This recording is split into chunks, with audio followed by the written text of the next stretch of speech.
Tell me, Secretary, about the CDC changes, what we heard this weekend from the Centers of Disease Control, and why that's important. I want our audience to better understand what was significant about the CDC's new regulations this weekend.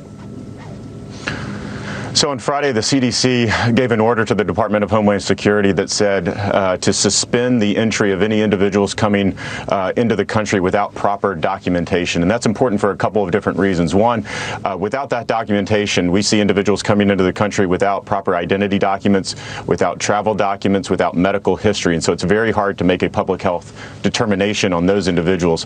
They were also very concerned, the CDC was also very concerned about when we take those individuals into custody and we put them in Border Patrol facilities and our ICE detention facilities, what type of public health concerns and issues that raises.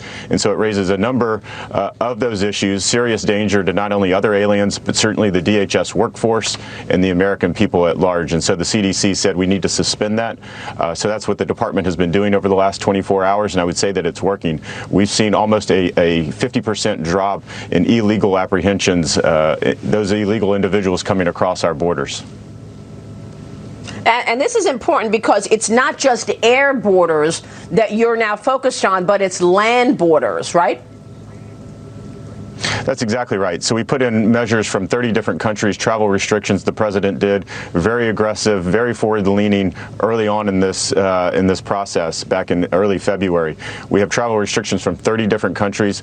Those are individuals coming into our airports. But we also need to look at land ports of entry and maritime ports of entry, and we are doing that. So again, also announced on Friday is limiting essential travel across our land ports of entry, both with Canada and Mexico. So now what we're asking is non-essential travel, individuals coming across the border for tourism, for recreational services. If you want to go to your local favorite restaurant, we're asking you not to do that. What we're trying to do is we're trying not to close the border. We're trying to keep the border open. And so we're trying to put measures in place so that we can keep that legitimate trade and travel continue to flow across both Canada and the Mexican borders. What we see every day is about $1.7 billion in trade and commerce that flow across the U.S.-Canadian border, and that's every day, about $1.5 billion for Mexico every single day. We want to make sure that we continue that trade. We want to keep the supply chains open, keep the economy running, but we need to take measures now to limit that essential travel, to limit the introduction and spread of the virus.